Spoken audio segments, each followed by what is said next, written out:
नमस्कार दोस्तों, स्वागत है आप सभी का आपके अपने YouTube channel Shyam class study में।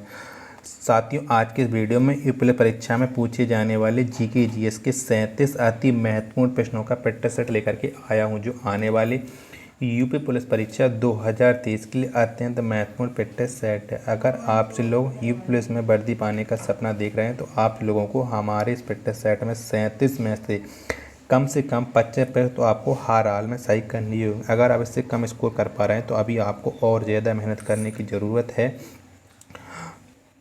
और इस वीडियो को एक लाइक करके ज़रूर जाना है। तो आज के इस वीडियो में आप कितने प्रश्न सही कर पाते हैं, अपना स्कोर आपको कमेंट बॉक्स में बताना है। प्रैक्टिस सेट पसंद आता है तो वीडियो को आप लाइक कर दीजिएगा। चैनल को आपने अभी तक सब्सक्राइब नहीं किया तो चैनल को आप ज़रूर सब्सक्राइब कर लीजिएगा और इस प्रैक्टिस सेट को आप अपने सभी छोटे भाइयों बहनों के पास ज़रूर शेयर कर देना, जिससे वो भी लोग इस प्रैक्टिस सेट को लगाएं और वो भी लोग अपनी तैयारी को चेक कर पाएँ कि उनकी तैयारी यूपी पुलिस परीक्षा 2023 के लिए कितनी हुई है। क्योंकि जीके जीएसई एक ऐसा सब्जेक्ट है जिसमें हर एक अभ्यर्थी कम स्कोर कर पाता है, लेकिन जो अभ्यर्थी लगातार प्रैक्टिस करते रहता है वो अभ्यर्थी जीके जीएस में अच्छा स्कोर करके आ पाता है। तो मैं इसी के लिए आप सभी को लगातार जीके जीएस के प्रैक्टिस सेट करवा रहा हूँ, क्योंकि इन्हीं प्रैक्टिस सेटों के माध्यम से आप एक अच्छा स्कोर करके आ पाओगे। तो इन सब बातों को ध्यान में रखते हुए शुरू करते हैं आज का अपना जीके जीएस का प्रैक्टिस सेट नंबर 267। इससे पहले 266 प्रैक्टिस सेट आ चुके हैं, तो सारे प्रैक्टिस सेट आपको प्लेलिस्ट में मिल जाएंगे। वहाँ से जा कर के आप एक एक करके सभी प्रैक्टिस सेट लगा सकते हैं और अपनी तैयारी को चेक कर सकते हैं कि आपकी तैयारी यूपी पुलिस परीक्षा 2023 के लिए कैसी चल रही है। चलिए शुरू करते हैं। तो पहला प्रश्न है आपके सामने कि रानीगंज कोयला खान भारत के किस राज्य में स्थित है। तो कौन से राज्य में है रानीगंज कोयला खान? तो ये है भारत के पश्चिम बंगाल राज्य में। किस में? पश्चिम बंगाल में है रानीगंज कोयला खान। तो इसका राइट आंसर हो जाएगा ऑप्शन नंबर सी। भक्ति आंदोलन के जन्मदाता किसे माना जाता है? तो किसको माना जाता है भक्ति आंदोलन के जन्मदाता, ये आपको बताना है। तो भक्ति आंदोलन का जन्मदाता माना जाता है रामानुजाचार्य। किसको? रामानुजाचार्य को माना जाता है भक्ति आंदोलन का जन्मदाता। तो इसका राइट आंसर हो जाएगा ऑप्शन नंबर डी। भारत का राष्ट्रीय गान है तो कौन सा है भारत का राष्ट्रीय गान, ये आपको बताना है। तो भारत का राष्ट्रीय गान है जनगण मन अधिनायक। कौन? जनगण मन है भारत का राष्ट्रीय गान। ऑप्शन नंबर सी इसका राइट आंसर हो जाएगा। अगला प्रश्न है आपके सामने कि शिवाजी को राजा की उपाधि किसने प्रदान की थी? तो किसने दी थी शिवाजी को राजा की उपाधि, ये आपको बताना है। तो ये दी थी औरंगजेब ने। किसने? औरंगजेब ने दी थी शिवाजी को राजा की उपाधि। तो इसका राइट आंसर हो जाएगा ऑप्शन नंबर डी। अगला प्रश्न है आपके सामने कि चुनाव याचिका पर निर्णय लेने का अधिकार किसे प्राप्त है? तो किसको प्राप्त है चुनाव याचिका पर निर्णय लेने का अधिकार? तो ये प्राप्त है उच्च न्यायालय। किसे? उच्च न्यायालय को प्राप्त है। ऑप्शन नंबर ए इसका राइट आंसर हो जाएगा। यूएनओ की महासभा के प्रथम महिला अध्यक्ष कौन थी? तो कौन थी यूएनओ की महासभा की प्रथम महिला अध्यक्ष? तो ये थी श्रीमती विजय लक्ष्मी पंडित। कौन? श्रीमती विजय लक्ष्मी पंडित थी यूएनओ महासभा की प्रथम महिला अध्यक्षा। ऑप्शन नंबर ए इसका राइट आंसर हो जाएगा। अगला प्रश्न है आपके सामने कि आनंद डेयरी फार्म किस राज्य में स्थित है? तो कौन से राज्य में है आनंद डेयरी फार्म, ये आपको बताना है। तो ये है गुजरात राज्य में। किस में? गुजरात राज्य में है Anand dairy farm. Option number C इसका राइट आंसर हो जाएगा। दक्षिण अफ्रीका की मुद्रा है तो कौन सी है दक्षिण अफ्रीका की मुद्रा, ये आपको बताना है। तो दक्षिण अफ्रीका की मुद्रा है रैंड। कौन सी है? रैंड है दक्षिण अफ्रीका की मुद्रा। तो इसका राइट आंसर हो जाएगा ऑप्शन नंबर ए।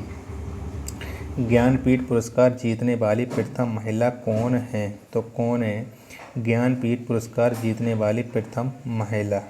तो ये है आशा पूर्णा देवी। कौन? आशा पूर्णा देवी हैं ज्ञानपीठ पुरस्कार जीतने वाली प्रथम महिला। तो इसका राइट आंसर हो जाएगा option number C. Khwaja Moinuddin Chishti की दरगाह कहाँ पर स्थित है? तो कहाँ पर है ख्वाजा मोइनुद्दीन चिश्ती की दरगाह, ये आपको बताना है। तो ये अजमेर शरीफ में, कहाँ पर है? अजमेर शरीफ में है ख्वाजा मोइनुद्दीन चिश्ती की दरगाह है। तो इसका राइट आंसर हो जाएगा ऑप्शन नंबर डी। अल्फांस पर्वत कहाँ पर स्थित है? तो कहाँ पर स्थित है अल्फांस पर्वत, ये आपको बताना है। तो ये स्थित है यूरोप में। कहाँ पर है? यूरोप में है अल्फांस पर्वत। तो इसका राइट आंसर हो जाएगा ऑप्शन नंबर सी। अल्फांस पर्वत किस प्रकार का पर्वत है? तो ये किस प्रकार का पर्वत है अल्फांस पर्वत, ये आपको बताना है। तो ये है एक बलित पर्वत। कौन सा? अल्फांस जो पर्वत है ये एक बलित पर्वत है। तो इसका राइट आंसर हो जाएगा ऑप्शन नंबर सी। किस संविधान संशोधन के द्वारा मतदाता की आयु सीमा को 21 वर्ष से घटाकर 18 वर्ष कर दिया गया? तो कौन से संविधान संशोधन के द्वारा कर दिया गया था? तो ये कर दिया गया था संविधान संशोधन, आपको बताना है। तो कौन से संविधान संशोधन के द्वारा कर दिया गया? तो 13 का राइट आंसर क्या हो जाएगा, ये आपको बताना है। तो 61वां संविधान संशोधन के द्वारा एक मतदाता की आयु 21 वर्ष से घटा करके 18 वर्ष कर दिया गया। तो इसका राइट आंसर हो जाएगा ऑप्शन नंबर डी। भारत का राष्ट्रीय पशु कौन है? तो कौन सा है भारत का राष्ट्रीय पशु, ये आपको बताना है। तो भारत का राष्ट्रीय पशु है बाघ। कौन सा? बाघ है भारत का राष्ट्रीय पशु। तो इसका राइट आंसर हो जाएगा ऑप्शन नंबर बी। हिरोशिमा पर गिराए गए बम का नाम क्या था? तो कौन सा बम गिराया गया था हिरोशिमा पर, ये आपको बताना है। तो हिरोशिमा पर गिराया गया था लिटिल बॉय नाम का परमाणु बम। किसका? लिटिल बॉय नाम का परमाणु बम गिराया गया था हिरोशिमा पर। तो इसका राइट आंसर हो जाएगा ऑप्शन नंबर डी। भारतीय स्थल सेना के उत्तरी कमांड का मुख्यालय कहाँ पर स्थित है? तो कहाँ पर स्थित है भारतीय स्थल रेखा के उत्तरी कमांड का मुख्यालय? तो ये है ऊधमपुर में। कहाँ पर है? ऊधमपुर में है। तो इसका राइट आंसर हो जाएगा ऑप्शन नंबर ए।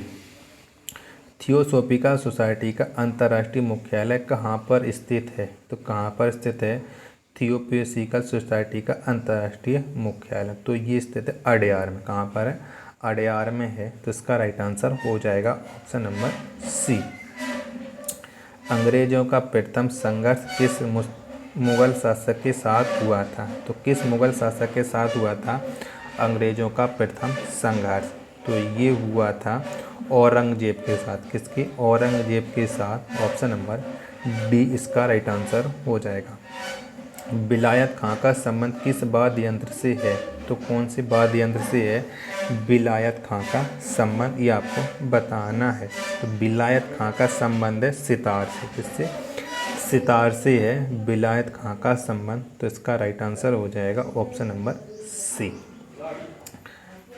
अगला प्रश्न है आपके सामने कि सिंधु घाटी सभ्यता की सबसे प्रमुख बंदरगाह कौन था? तो कौन सा था सिंधु घाटी सभ्यता का सबसे प्रमुख बंदरगाह, ये आपको बताना है। तो ये था लोथल। कौन? लोथल था सिंधु घाटी सभ्यता का प्रमुख बंदरगाह।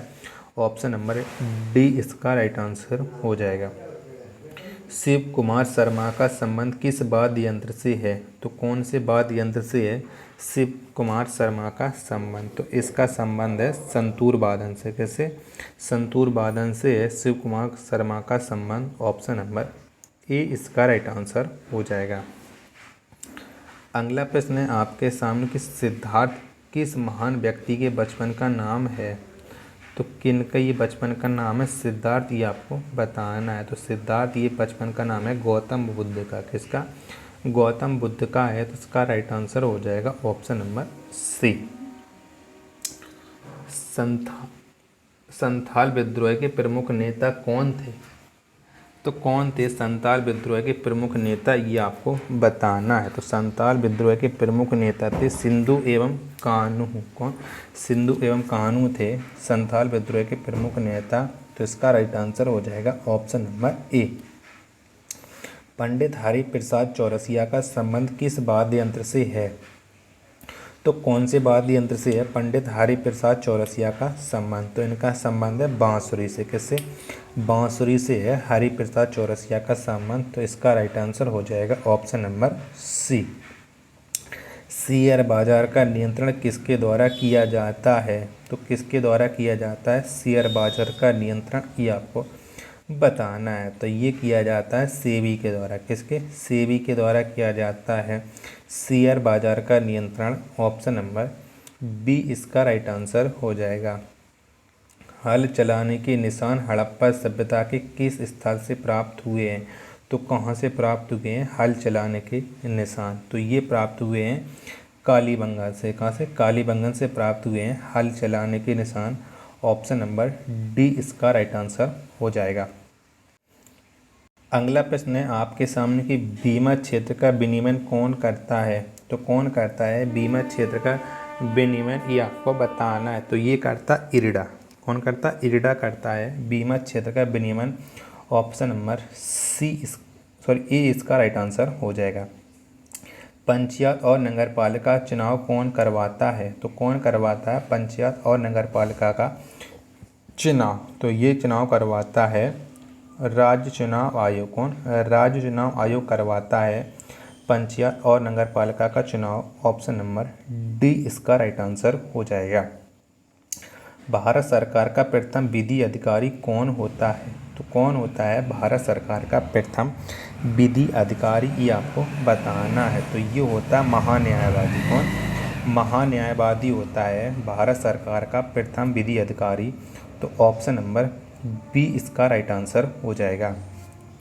गॉड इज गेस्ट किस देश की राष्ट्रीय गान है? तो कौन से देश की राष्ट्रीय गान है गॉड इज ग्रेस्ट? तो ये है अफगानिस्तान का राष्ट्रीय गान है। ऑप्शन नंबर ए इसका राइट आंसर हो जाएगा। एड्स का नामकरण कब हुआ? तो कब हुआ था एड्स का नामकरण, ये आपको बताना है। तो इसका नामकरण हुआ था 1982 में। कब? 1982 में हुआ था एड्स का नामकरण। तो इसका राइट आंसर हो जाएगा ऑप्शन नंबर सी।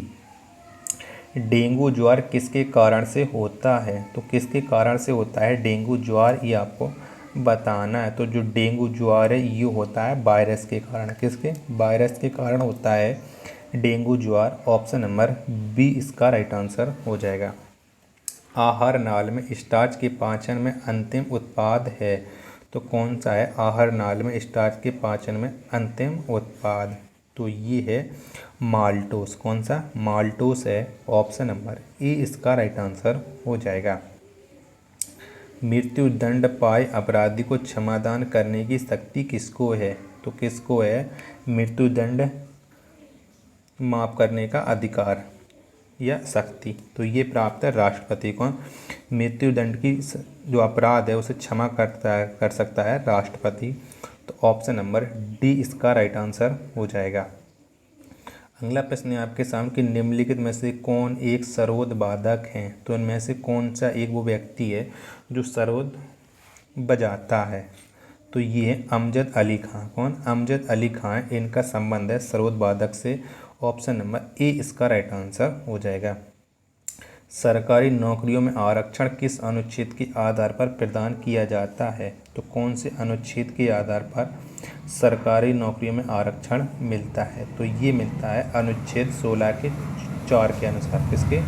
अनुच्छेद 16 के 4 के अनुसार। ऑप्शन नंबर डी इसका राइट आंसर हो जाएगा। लास्ट प्रश्न है आज के इस प्रैक्टिस सेट का कि भारत के राष्ट्रपति का अधिकार किसके समतुल्य है? तो कौन से देश के राष्ट्रपति के समतुल्य है भारत के राष्ट्रपति का अधिकार? तो ये है इंग्लैंड के शासनाध्यक्ष के समतुल्य। किसके?